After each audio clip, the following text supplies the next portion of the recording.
Welcome to another episode of Crapital Foundry, and today I am very delighted to bring you Call of Duty World War II face-off between Xbox One S and the PS4 Pro version of the beta of Call of Duty World War II.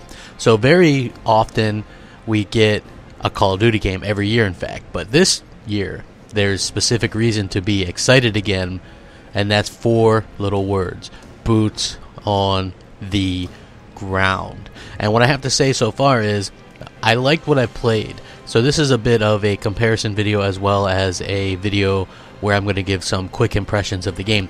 First of all, I think the game looks pretty good. I don't think it's anything super stunning or anything like that, or something that we haven't seen before.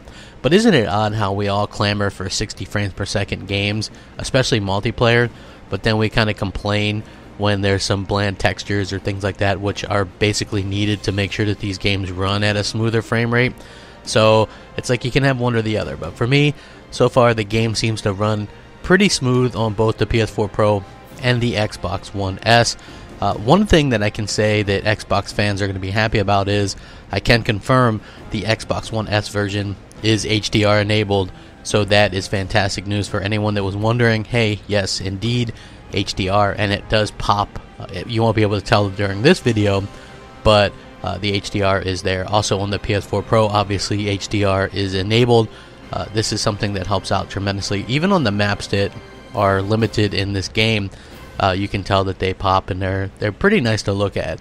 But like I said before, there are some bland textures and things like that. I didn't really notice any type of frame rate issues or anything like that. As far as the game is concerned, the guns that you start off with aren't the best.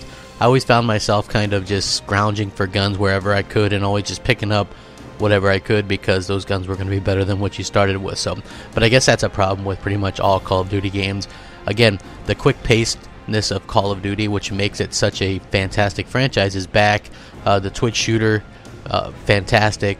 I think that everybody seem to have played the game much longer than I have. What you're seeing is representation of me, my first matches, so obviously not very good.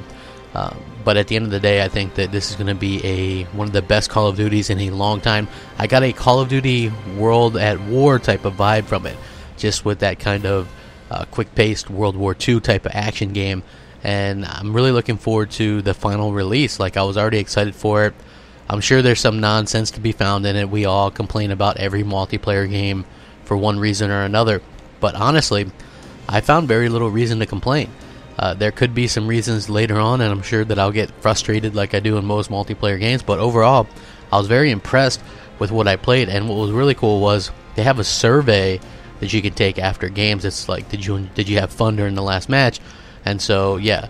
You know, for the most part, I'm having a pretty good time with this game, and I think you will too. It's hard to say. I don't really know the specifics of what the PS4 Pro version is running at, but, you know, it looks good. The Xbox One S version looks good. They both run good. So, you know, it's just one of those things where you get the game where you're comfortable. I'm looking forward to the Xbox One X enhancements, obviously, so it's an Xbox game all the way, plus the Elite controller, obviously, and Xbox Live is a big advantage. So there's my analysis. Hopefully you guys are enjoying the beta like I did, and look forward to Call of Duty getting back to boots on the ground. Thanks for watching. Rack 'em up. Crapgamer out.